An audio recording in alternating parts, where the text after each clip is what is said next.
राज्यातील विधानसभा निवडणुकीच्या निकालानंतर आगामी काळातील खडतर वाटचालीचे संकेत आणि पुढील 5 वर्ष कोणताही भवितव्य दिसत नसल्याने शरद पवार गटातील काही खासदार आणि आमदारांनी भाजप सोबत सत्तेत जाण्याची भाषा सुरू केल्याची माहिती समोर आली। त्या दृष्टीने शरद पवार गट आणि भाजपमध्ये पुन्हा एकदा पडद्यामागे वाटाघाटींना सुरुवात झाली आहे। या गुप्त वाटाघाटींमध्ये पुन्हा एकदा देशातील सर्वात श्रीमंत उद्योगपती गौतम अदानी यांचा सहभाग असल्याचे समोर आलं। भाजप आणि शरद पवार यांच्यातील प्रत्येक चर्चेत गौतम अदानी यांचं घर जणू कॉमन फॅक्टर झालाय। त्यामुळे साहजिकच महाराष्ट्रातील राजकारणाची दिशा बदलू शकणाऱ्या या गुप्त राजकीय गाठीभेटी या गौतम अदानी यांच्याच घरी का होतात? भाजप आणि राष्ट्रवादी काँग्रेसच्या नेत्यांना गुप्त राजकीय चर्चेसाठी अदानी यांच्या घराच्या 4 भिंती इतक्या सुरक्षित का वाटतात, असे प्रश्न उपस्थित झालेत। ठाकरे गटाचे खासदार संजय राऊत यांनी शुक्रवारी दिल्लीत झालेल्या पत्रकार परिषदेत याबाबत भाष्य केलंय। अलीकडच्या काळात गौतम अदानी यांच्या घरी राजकीय बैठका होतात।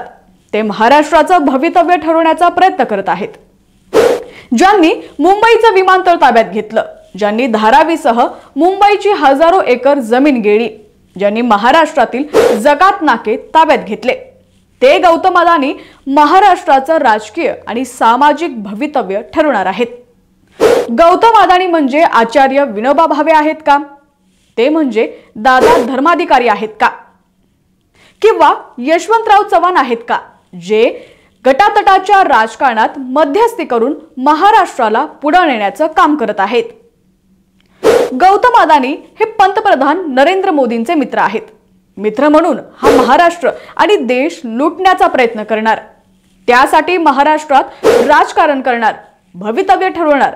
जे मुंड्या खाली घालून त्यांच्या घरी बसत आहेत त्यांना स्वतःला मराठी म्हणून घ्यायला लाज वाटली पाहिजे, अशी टीका संजय राऊत यांनी केली। संजय राऊत यांच्या या टीकेमुळे गौतम अदानी आणि त्यांच्या राजकीय लागोबांध्यांचा मुद्दा पुन्हा एकदा ऐरणीवरती आलाय।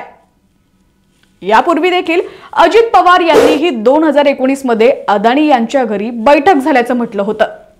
या बैठकीतही शरद पवार आणि भाजपमध्ये युती करण्याविषयी चर्चा झाली होती। त्यानंतर आता पुन्हा एकदा दिल्लीतील गौतम अदानी यांच्या घरी शरद पवार गटाचा बडा नेता आणि भाजपच्या केंद्रीय नेत्यांची भेट झाल्यानं चर्चांना उधाण आलाय। या निमित्तानं गौतम अदानी यांना महाराष्ट्राच्या राजकारणात इतका रस आहे का, हा प्रश्न पुन्हा एकदा उपस्थित झालाय। आता या सगळ्या घडामोडीवरती तुमचं देखील काय मत आहे कमेंट सेक्शन मध्ये नक्की कळवा। चॅनलवरती नवीन असाल आणि अजूनही ट्रेंडिंग टॉपिक्स चॅनलला सबस्क्राइब केलं नसेल तर नक्की सबस्क्राइब करा।